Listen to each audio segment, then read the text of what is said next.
ప్రజాక్షేత్రంలో ఈ ప్రభుత్వం యొక్క నిష్క్రియాపరత్వాన్ని ఎండగడతాం. ఇప్పుడు వాయిస్ అయితే తెలంగాణకు, మరి తెలంగాణకు ఉన్న ప్రభుత్వం మాట్లాడకపోతే ఇంకెవరు మాట్లాడాలా? మాకు రెండు బాధ్యతల్ని, ఒకటి తెలంగాణ తెచ్చిన పార్టీగా, రెండవది ప్రధాన ప్రతిపక్షంగా కూడా కంపల్సరీ మా డ్యూటీ మేము చేయాలి. అందుకోసం గాను వీళ్ళు ఏదో తమాషకు మేము అదొకటి ఇదొకటి అడ్డం పొడుగు మాట్లాడి, కిరికిరి మాటలు మాట్లాడి, ఈ కారు కూతలు కూసి ఏదో చేస్తామనుకుంటే నడవదిగా. ఈ ఏళ్ళ దాకా వేరే కథ, రేపటి నుంచి వేరే తోలు తీస్తాం. ఎక్కడికక్కడ ప్రజలు ఖచ్చితంగా ఎక్కడికక్కడ నిలబెట్టే ప్రయత్నం చేస్తాం. అడుగున చెక్ చేస్తాం, ప్రతి విషయంలో చెక్ చేస్తాం. Sufficient time we have given. మేము తొందరపడి మేము ఎందుకు కన్నెర్రయ్యి మా ప్రభుత్వం పోయింది వీళ్ళు వచ్చింది అనేటువంటి ఒక పిచ్చి అయ్యి అట్లా మేము చేయలే, అటువంటి వాడికి పోలే. ఇష్యూల మీద పోరాడుతున్నాం, ఒకే ఫీజు ఎంబర్స్ మీద పోరాడుతున్నాం, ఇంకోటి పోరాడుతున్నాం, రకరకాల భూదందాల మీద, దోపిడీ మీద, లగచర్ల మీద, గిగచర్ల మీద పోరాడుతున్నాం. పార్టీ కొట్టాడుతున్నది, తప్పదు కాబట్టి కొట్టాడుతాం. ఇప్పుడు మొత్తం మొదటికే ముప్పొచ్చే పరిస్థితి ఉంది. అటు గోదావరి మీద అరాకిరి చేసి చంద్రబాబు నాయుడు, ఏపీ ప్రభుత్వం నల్లమల సాగరు, ఈ సాగరు, ఆ సాగరు, అటు గోదావరి దోపిడీ జరుగుతూ ఉంటే దాని మీద సప్పులు లేదు. ఇటు కృష్ణలో ఇంత ఘోరంగా పాలమూరు ఎత్తిపోతల మీద దీని మీద సప్పులు లేదు. మరి ఎవరి ప్రయోజనాల కోసం ఉన్నట్టు రాష్ట్ర ప్రభుత్వం? ఏం చేయడానికి ఉన్నట్టు?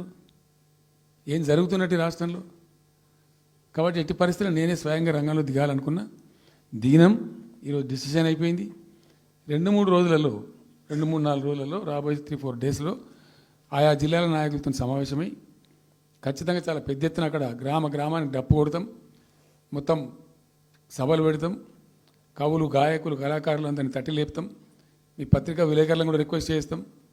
అక్కడ జరిగే అన్యాయాన్ని, ప్రజలకు జరిగేటువంటి అన్యాయాన్ని, ఈ జలదోపిడిని అరికట్టాలని ఈ కేంద్ర ప్రభుత్వం అవలంబిస్తున్న విధానాన్ని కూడా తప్పకుండా చేస్తాం. ఇన్ని రోజులు ఒక రకంగా పోయినాం, కానీ తప్పేటట్లేదు. ఇప్పుడు ఎవరితోనైనా సరే కొట్లాడతాం, తెలంగాణ కోసం భయపడం, యాందాకానే పోతాం, ఈ కొండ మీద గోపైనా సరే కొట్లాడతాం, తప్ప ఇడిచిపెట్టాం.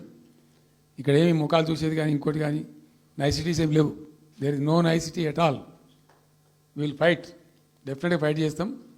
ఎందుకంటే రక్షించుకోవాలి, రాష్ట్రం యొక్క హక్కులు రక్షించుకోవాలి, నీళ్లు రక్షించుకోవాలి, రాష్ట్ర ప్రజల ప్రయోజనాలు రక్షించుకోవాలి.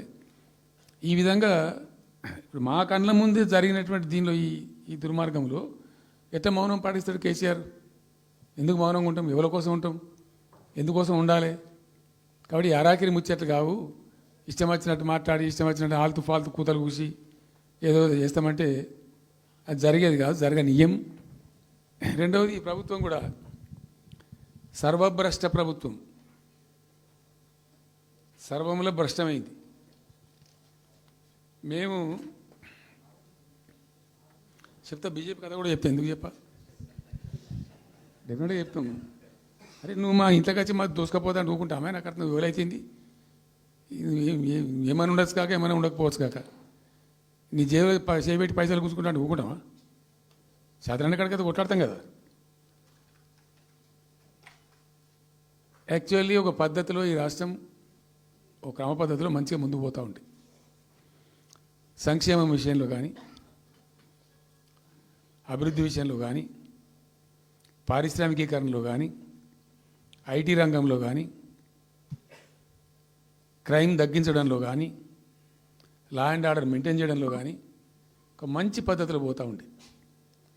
ఇవాళ ఏందండి, జంట నగరాలలో పట్టభాగాలు నడి రోడ్డు మీద హత్యలు జరుగుతున్నాయి, అడిగే దిక్కు లేదు. మానభంగాలు జరుగుతున్నాయి, రేపులు జరుగుతున్నాయి.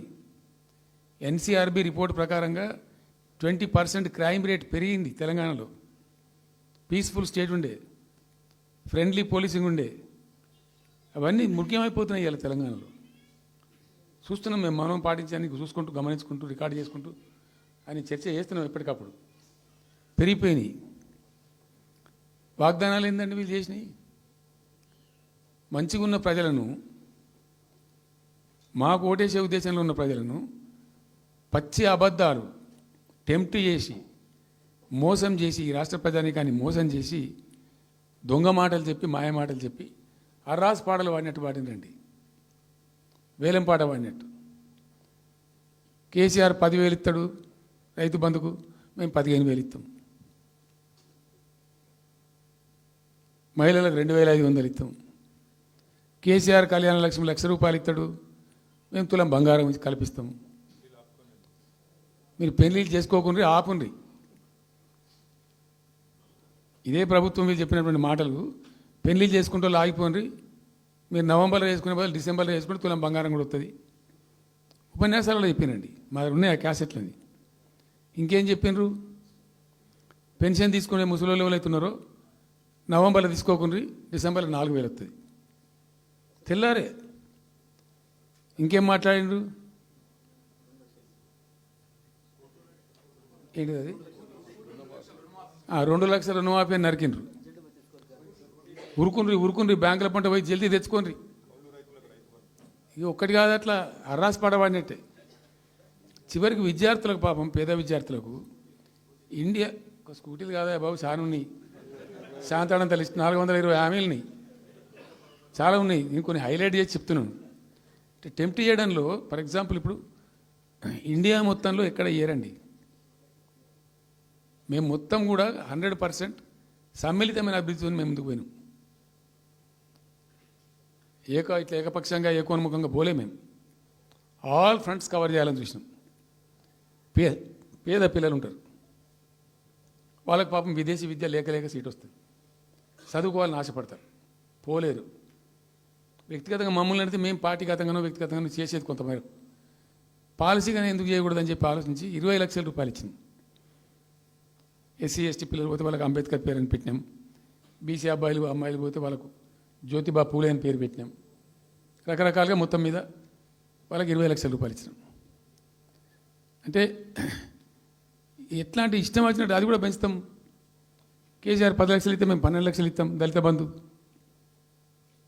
ఇట్లా ఎన్నండి ఇష్టం వచ్చిన అంటే నోటికి మొక్కాలిగా. అది కూడా 100 రోజుల లోపలనే ఇస్తాం. ఆ కార్డులు వంచుడు, సంతకాలు పెట్టి బాండ్ సంతకాలని ఇంటింటి కార్డులు వంచి మొత్తం చెడగోపం పెట్టారు.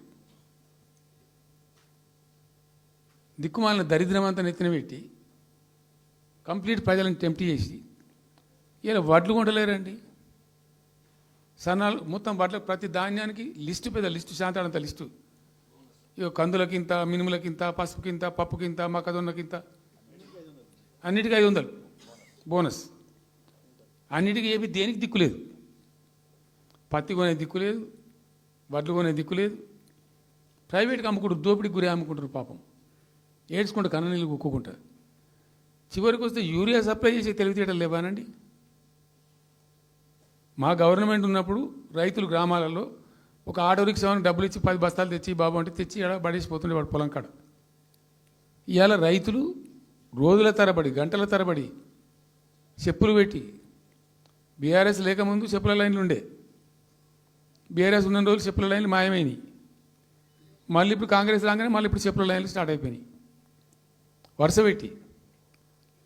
మళ్ళీ ఇప్పుడు ఏందో యాపో బోపో తెచ్చిండ్రు, అది ఒత్తితే నడచలేదు, పిక్తలేదు. అది ఏ ఎరువు బస్తాకు యాప్ ఎందుకైనా నాకు అర్థం కాదు. ఇంకా ఆ యాప్లో కూడా నాకు పూర్తిగా తెలియలేదు. నేను రాత్రి కూడా చెప్పే ఆ యాప్లో ఏముంటుందట. ఇప్పుడు నాకు పట్టుందా, అది ఎన్ని మాటలు ఇస్తారట. సపోజ్ నాకు 3 ఎకరాలు ఉంది,